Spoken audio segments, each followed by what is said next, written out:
Kanpur Harcourt Buttler technical university Kanpur में साहित्यिक परिषद में अपर श्रम आयुक्त सौम्या पांडे द्वारा मुख्य अतिथि के रूप में प्रतिभाग किया गया। सर्वप्रथम दीप प्रज्वलित करते हुए कार्यक्रम का उद्घाटन किया गया। उसके पश्चात सौम्या पांडे द्वारा अपने करियर के शुरुआत से IAS बनने तक का सफर कैसे तय किया गया ये साझा किया गया। उन्होंने 10वीं और 12वीं दोनों कक्षाओं में प्रयागराज की मेरिट सूची में शीर्ष स्थान हासिल किया। BTech में IT इलाहाबाद से इलेक्ट्रिकल इंजीनियरिंग किया। उनके द्वारा 2016 में BTech किया गया। 1 साल के भीतर केवल 1 साल की तैयारी के साथ उन्होंने IAS के साथ बहुप्रतिष्ठित और कठिन परीक्षा महज 22 साल की उम्र में उत्तीर्ण कर देश में सबसे कम उम्र में बनने वाले IAS अधिकारियों में से एक हैं। वो कथक और भरतनाट्यम दोनों में उत्कृष्ट प्रशिक्षित है, जिसके लिए उन्हें राष्ट्रीय स्तर पर कई बार सम्मानित किया गया। उन्होंने हमेशा सामाजिक मुद्दों को उठाया है, चाहे वह स्वच्छता हो, शिक्षा हो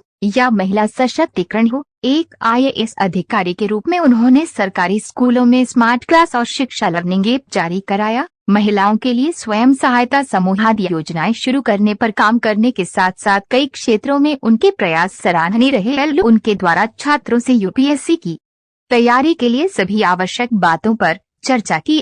किसी को सिविल सेवाएं क्यों चुननी चाहिए? UPSC की तैयारी के लिए बुनियादी अनिवार्यताएं क्या है? एकीकृत दृष्टिकोण कैसे रखें? सही वैकल्पिक विषय का चयन कैसे करें? इंटरव्यू के दबाव को कैसे संभालें?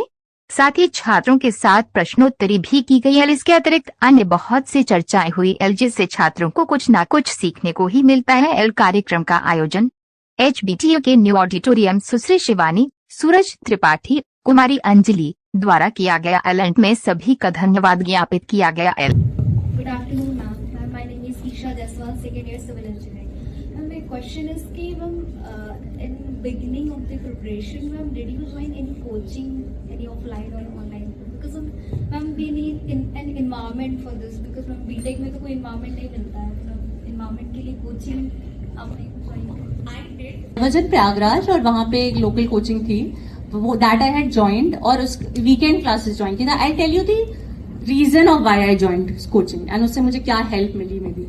सो when you are a naive, जैसे मैं एकदम नौ सीखी, I did not know anything in civil services, कुछ भी नहीं पता था सिलेबस क्या है, कैसे पढ़ना है, या मे बी घर में जैसे कोई नहीं था जो बता सके कि कैसे पढ़ना होता है। सो अगर आप कोचिंग जाते हैं तो there is a teacher who tells you कि this is the syllabus, this is the book list, ऐसे पढ़ना होता है। एंड स्पेशली क्योंकि हम इंजीनियरिंग कर रहे होते हैं तो हम ह्यूमैनिटीज से बिल्कुल आउट ऑफ टच में होते हैं। So joining a coaching will be good for giving you an idea and a perspective of what civil services is all about.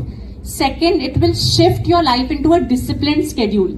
मतलब you'll go there और 4 से 6 मान लो शाम को आप बैठोगे तो आपको होगा कि 4 से 6 एटलीस्ट बैठ के पढ़ाई कर रहे हैं वहां पे। सो एक डिसिप्लिन शेड्यूल हैबिट फॉर्मेशन के लिए हेल्प करता है कि आप जाके पढ़ रहे हो, आपको एक बेसिक आइडिया मिल जाता है, बेसिक्स थोड़े कवर हो जाते हैं। But after that it's 99% self study, क्योंकि जो यूपीएससी का पैटर्न हुआ है इधर भी, जो शिफ्ट हुआ है after 2011, it's basically current affairs and your analysis and your interlinking ability.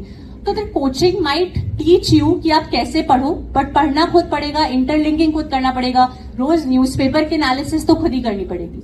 सो एक दो चीजें होती है, वन इज फिजिकल कोचिंग जब हम जाके बैठते हैं कोचिंग क्लास में, एंड वन इज ऑनलाइन बहुत सारे सोर्सेज। तो मैंने ऑनलाइन तो बहुत फॉलो किया था because I was preparing mostly by myself study. तो 4 से 6 महीने I did a coaching during my graduation only, just to get an idea कि क्या होता है। वीकेंड क्लासेस किए थे, but then I shifted to online websites like insights on India, जैसे मैंने बताया, IAS बाबा, सिविल्स डेली, हम लोग के टाइम पे फोरम IAS, ये 3-4 वेबसाइट्स थी अच्छी जिसमें अच्छे कंटेंट आते थे। तो I followed those till the end of my preparation. So you can join a coaching if you feel कि आपको एक बिगिनिंग, एक आइडिया मिल जाए, but then shift to yourself study, shift to your own habits. One more question maybe, and then the last question.